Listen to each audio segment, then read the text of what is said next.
Sveiki, mėly bičiuliai, su jumis sveikinas Jaunimo naujienos.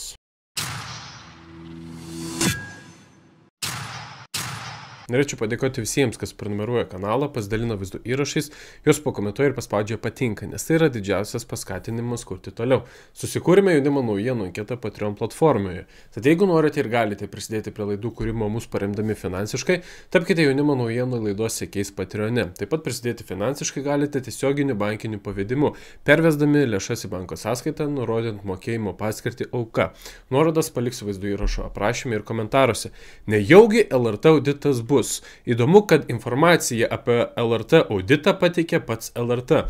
Seimas ketvirtadienį ėmėsi svarstyti siūlymą pavesti valstybės kontroliai iki rugsėjo 1 dienos atlikti nacionalinio radijo ir televizijos LRT auditą.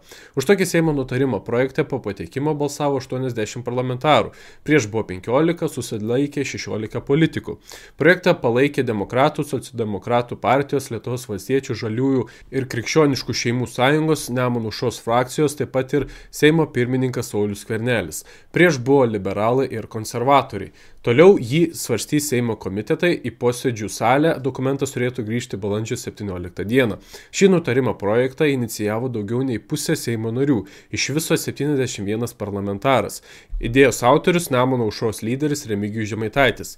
Pagal projektą valstybės kontrolė turėtų atlikti LRT 2021-2024 metų veiklos auditą ekonomiškumo, efektyvumo ir rezultatyvumo požiūrių. Be to būtina įvertinti, kaip šios įstaigos veikloje laikomasi skaidrumo, efektyvumo, rezultatyvumo, atsakomybės, nešališkumo, politinio neutralumo bei kitų viešosios įstaigos Lietuvos radijas ir televizija veiklos principų. Aišku, tokia audito idėja ne visiems patiko. Ar suvokėte, su kokia ugnimi žaidžiate, kad taip politikai grubiai per jėgą Seime įbrukate valstybės kontrolę atlikti LRT auditą? Ar suvokėte pasiekmes, klausė liberalas Simonas Kairys. Na įdomu, kas ten tiek grubiai ir ką ten tiek jau mušė tame Seime, kad čia per jėgą kažką įbruka. Ir kokias tas pasiekmes galėtų būti? LRT turėtų objektyviai pateikti informaciją, LRT turėtų išreikšti mažesnį palaikymą konservatorių ir liberalų atžvilgių. Aišku, matysime ir stebėsime, kokie rezultatai bus LRT audito.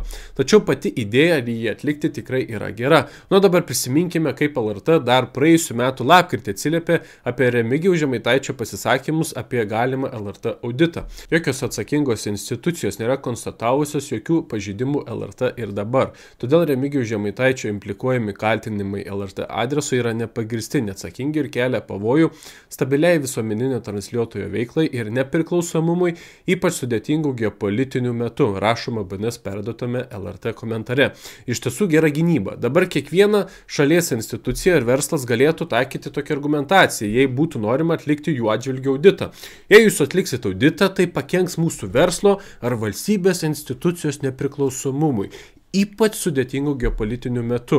O jei rimtai, LRT retorika sušvelnėjo ir šiuo metu tenka konstatuoti tik faktus, kad LRT auditas tikrai gali būti.